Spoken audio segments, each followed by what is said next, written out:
Hi, Taylor T. Carlson here, and it's been a while since I did a vinyl haul because money's been a little tight lately, but I did pick up a few new releases, and again, gotta keep it limited due to lack of funds, but I think you'll enjoy what I picked up nonetheless. We'll start out with this. This is a new reissue of Deep Purple, The Book of Talism. This was their second album, and the second of three with Rod Evans and Nick Simper still in the band.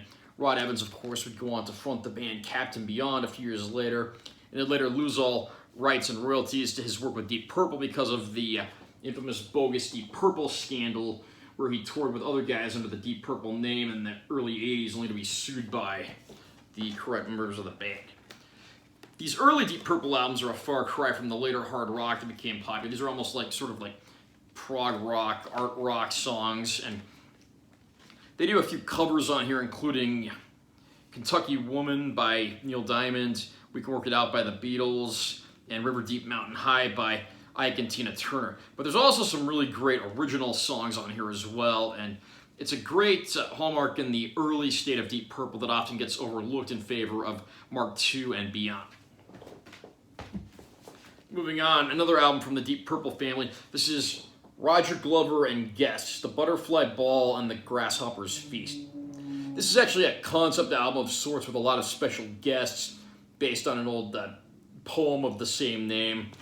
And you just look at the names on here and there's some pretty interesting cast of characters. Roger Glover of Deep Purple, David Coverdale of Deep Purple, later of Whitesnake, Glenn Hughes, Ronnie James Dio, and then even Eddie Hardin and Ray Fenwick from the Spencer Davis Group. And according to the liner notes, Les Binks plays on this as well, who was an early drummer in Judas Priest. Here's the inside. I love the interior of this. They almost set this up so it looks like a storybook. And I wouldn't say this is the shining achievement in any of the careers of anyone who played on this album, but there is some interesting stuff to be had here, and I think any fan of any of the artists I mentioned will want to check this one out of curiosity. Speaking of Ronnie James Dio, right here we've got the Dio Intermission EP. This came out following the Sacred Heart album, but before the Dream Evil album. So if you look at the cast of characters here, this was actually the first Dio album to feature Craig Goldie on guitar. It's a live EP, but it also includes one new studio track entitled Time to Burn, which is a great song. Any instance I have where I can get vintage live Dio stuff, I always want to jump on that because Ronnie James Dio, of course, one of the all-time greats. May he rest in peace. Everyone in this photo here I have either met at some point or been to their graves, or in the case of Jimmy Bain, both. And the fourth and final release in this vinyl haul, this is the debut album from the band Junkyard. This came out in 1989.